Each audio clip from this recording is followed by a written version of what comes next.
Yo, what's up, guys? Welcome back to another video. This is Shitami. We're gonna be doing a Strinova tier list. Yes, you heard that right. First, starting off, we got a little bear girl. Honestly, I can see a lot of good uses for her, from her ice that slams on the floor to her awakening 2 and 3. Honestly, she's a pretty decent character. Her gun is actually really good, to be honest. It honestly dogs most guns in the game. I put her on B tier. No, we got Celestia, or her Chinese name. I'm not gonna say because I'm bad at Chinese, or Mandalorian. Um, we got her on defense. On defense, she's honestly an extremely useful character. On both 8 and attacking and defending, I think her extra plus of armor gives a big advantage to some players and a lot of different players. Next up, we got our little machine girl herself. Okay, but on attacking, I say she's honestly a B tier character on attacking because, well, her LMG is good. You really want to be able to try to push into sight, and the only time that's really gonna be useful is trying to actually get into a defense of what the defenders are playing, or what is it, B, A, it doesn't matter what point it is, but I think either way, it kind of comes into an issue of her her holding Q. Her Q is really good when you're coming on the defense, but like on attacking, the most times you try to get into the Q, you're probably gonna die by it. Now her ult can bring a game changer on attacking, and even that's why I put her to B. Honestly, because on attacking, she's kind of a C or D character, but I see the potential you can use with her comes to her ult on B. That's honestly the most useful thing you can do with it. Now for on her on defense, now this is where her Q, her awakenings, and all this stuff is honestly really good because you can hold her on the site.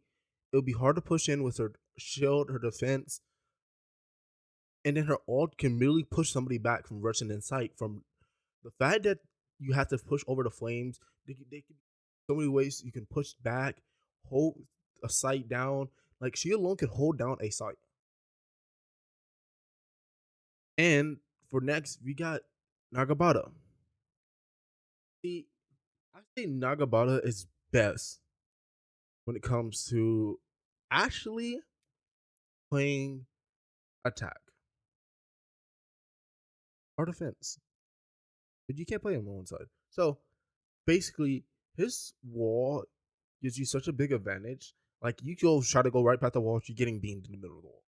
Don't try to walk through the wall. The fact that it gives locations, like for example, Wilmy Town on A site is such a big strong. If you get the lineups right, he's such a dog like overpowered character that you really won't be able to do anything above. Like if he puts down a wall on A site on Windy Town, you're not getting through it. Like you have to push back and hope. You might have to end up playing actual retake of getting the defuse of the bomb, and that's honestly one of the best things you could do for him. Now we're getting up to the sniper character. I always forgetting the character's name, so excuse me on that part. But honestly, she's not that important unless you hit your shots. That's the truth. I will give her one thing. She can have red fully dead teammates. And that can be an honest clutch into so many different scenarios. And that's something good. Now, I want to skip over playing with the characters and go to Ming. I think Fusha. Fusha is an S tier character both ways. From her scans, I think her ult could be better for a character, but she is a duelist, so expect that to be something that's going to be common. That her ult is not going to be good when it comes to like. But if you're straight up a good aim player, she's honestly straight up into S tier. If I could, I would probably put her in A tier. But if you're going on attacking, okay, how about this? We put her defending on A, but her attacking on S. One of the best attacking characters, if not the best for attacking. Now, Bao on defense. Going with Bao on defense can be honestly a really good choice. Unexpected, but the only problem is you have to play close range. I don't think he's that broken. there, but if you can get like a right team building, he's is a piece on attacking. Now, for a character, I think is one of the best defense characters. It's actually Michelle, and because of that, it's mainly because of her turn,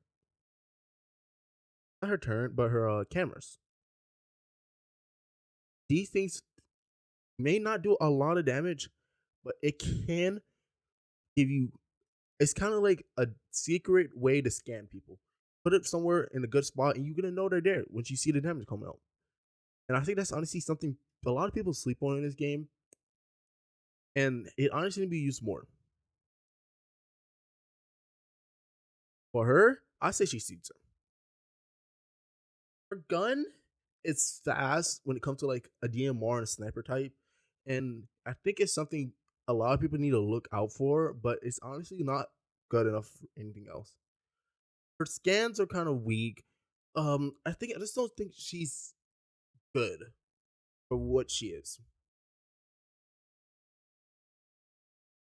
Now, somebody who I think is an actual great duelist,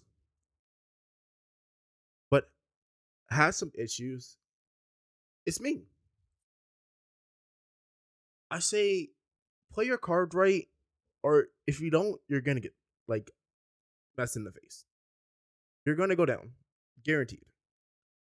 Her gun is good, but the recoil is too strong on ADS, and the bloom is even more worse. To be honest, and I understand it's AK-47, so it's not gonna be straightest line of all time. It's not Valorant, but it's something that you have to think about when you're gonna be playing here, and it's something that a lot of people struggle with her.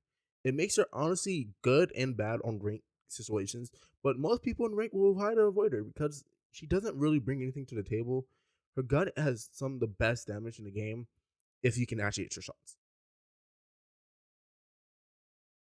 Now we got Murder. I honestly be surprised, but yeah, I might be a little bit surprised, but I'm giving her S tier. The reason why I'm giving her S tier is because basically I think the fact that she can basically hold back a whole entire team, make you scared to go through the thing, and her ult is extremely good. Her ult is a straight up game changer, no matter what side you're on. Like you can be dealing with her on the other side, and you can't be pushing as hard because going to her ult, you're getting scanned, you're getting pulled to a certain spot, and then you're getting dragged and moved around, and you're slowed down. So this puts you in a really bad predicament. Basically, if you don't kill her when you're in her ult, you're dead. Take it like that, because you're getting scanned. Her scan and stuff is all really good and broken. For this painter girl, now she escaped her. Flavia. I'd say Flavia is close to a S tier character only if you can play her correctly. Basically, she's honestly a B or A tier character until you get her Awakening 2. Maybe Awakening 3, depending on the person, but mostly Awakening 2. The fact that you can push up, stole your Q, and get out of there before you get killed or anything. Like you can push up, maybe get one knockdown, and then hit your Q and dash out of there before anybody else can hurt you, and you're basically invisible. But the only problem is the fact that you have everybody knowing what your location is because of the butterflies on their thing. But I think that's honestly a great counter. Now, for one of the newest character and the newest character until the next update, Aishka. Aishka is honestly a playmaker character. Her gun is not the best. It's probably one of the worst guns in the game, if not the worst gun. But her ults and abilities push up for it. I wouldn't be able to put her into S tier just over her gun. If you're using Aiko, you're mainly using her for her abilities, and I think that's honestly fine. But if you get stuck in Aiko ult, you're you're at a good spot. To be honest, but the only problem is the fact that you can't get out of her all, and you have to take battles and duels. And if you get stuck in her all at the wrong time, you might be putting yourself into a really bad unadvantage situation. Putting yourself into 1v2s or 2v3s or anything else. I say use Ica, especially on the Chinese servers instead of the beta right now, as most players are playing right now, because you don't have her, which I honestly think is a good thing. My personal opinion. Now let's go to second main character herself. You'd be really surprised how I put her, but I'm honestly gonna put her at S. I know some people might disagree with me. You can argue with me in the comments about this. I can completely understand. Maybe some of these characters should be dropped or lowered, or some of these characters should be lowered even more. And I think the fact that her knife is a great scan. It's actually pretty small to hit. It gives you you get a few scans, 3 full scans. Throw it on a site. Let's say you're on attacking. Throw it on a site, and you're basically holding yourself up.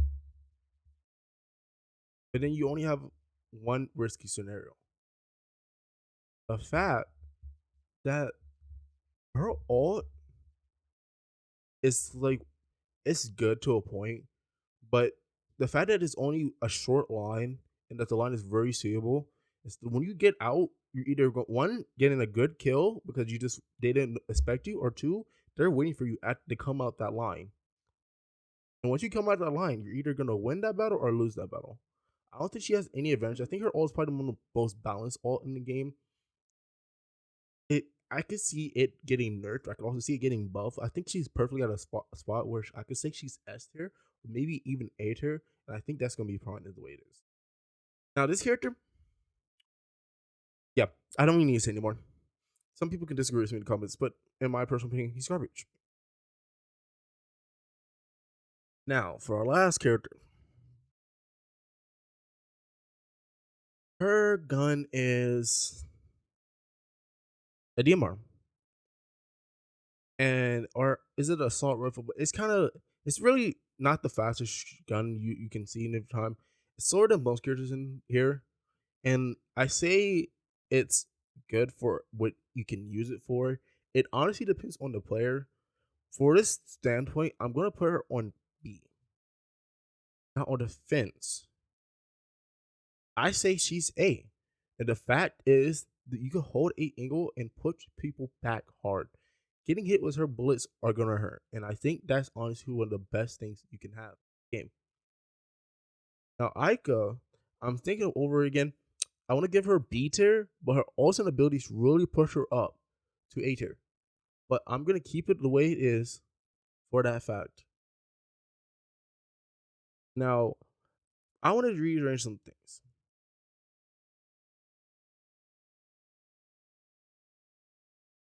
For example, he can say here, Nakabata is probably worth to be B. Because other than that, I don't see a lot of people being able to use him in a good standpoint of him being worth A tier or anywhere higher than that. And I honestly think this is the most perfect listing of how we rank characters. Now, maybe a few of these characters may deserve to be in C, maybe B, A. Maybe these ranks should be reversed around a bit. But honestly, I think this is the best just you can go for your characters. And I think this is the list I want to keep with. Well, I hope y'all enjoyed this video. I'm gonna probably make a longer, more thorough out video explaining each character and why I think they're there. Maybe later on. This video is probably only like 10 to 15 minutes right now, maybe 12. But I want to make a 30-minute, maybe an hour-long video on a real tier list based on these characters, and that will come out after the beta and after everything is more thorough, because might be getting some patch changes, might be anything by then. So I want to remake that tier list when the beta is over and the next patch for the CN version is out. Now, I hope you enjoyed this tier list. I'll talk to you guys later in a later video. Maybe some of y'all are gonna see me around the Strinova Discord or somewhere else. So I would love to make more videos for y'all. I enjoy this type of content. Making tier lists is very fun, and I hope to see y'all later. Until next time, she taught me out.